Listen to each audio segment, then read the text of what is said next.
সাত সকালেই পুকুরে ভেসে উঠল লক্ষাধিক টাকার মাছ, মাথায় হাত চাষির। বৃহস্পতিবার সকালে পুকুরে যেতেই চক্ষু চড়ক গাছ মাছ চাষির। পুকুরে চারপাশে ভেসে উঠেছে রুই কাতলা। কেউ বা কারা রাতের অন্ধকারে পুকুরে বিষ মেশানোর ফলে এমন ঘটনা ঘটেছে বলে অনুমান ওই চাষির। এই ঘটনায় লক্ষাধিক টাকার ক্ষতি হয়েছে বলে জানা গিয়েছে।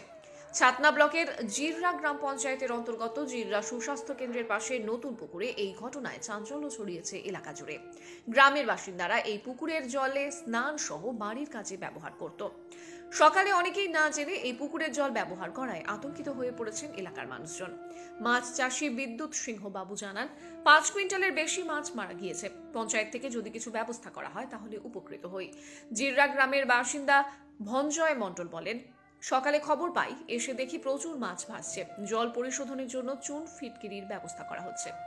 এ প্রসঙ্গে ছাতনা ব্লক সমষ্টি উন্নয়ন আধিকারিক সৌরভ ধল্ল বলেন, এ ক্ষতি সত্যি দুঃখজনক, বিষয়টি খতিয়ে দেখছি।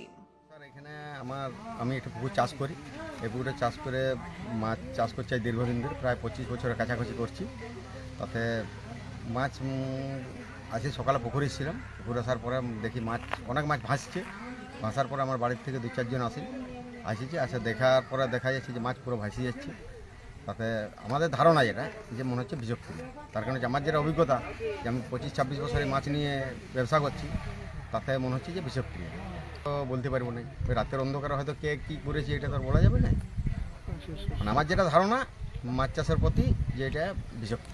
কত টাকার ক্ষতি হয়েছে বলে মনে করছেন? স্যার মোটামুটি 50,000 টাকার কাছাকাছি মানে মাছ ছাড়া হয়েছে। আমার কত টাকার মাছ ছিল মোটামুটি? প্রায় 5 থেকে 7 কুইন্টাল, 5-6 কুইন্টালটা হবে।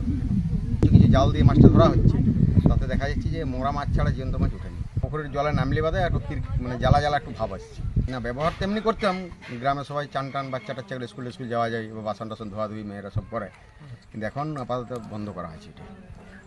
হ্যাঁ, আতঙ্ক তো অবশ্যই। কি নাম আপনার?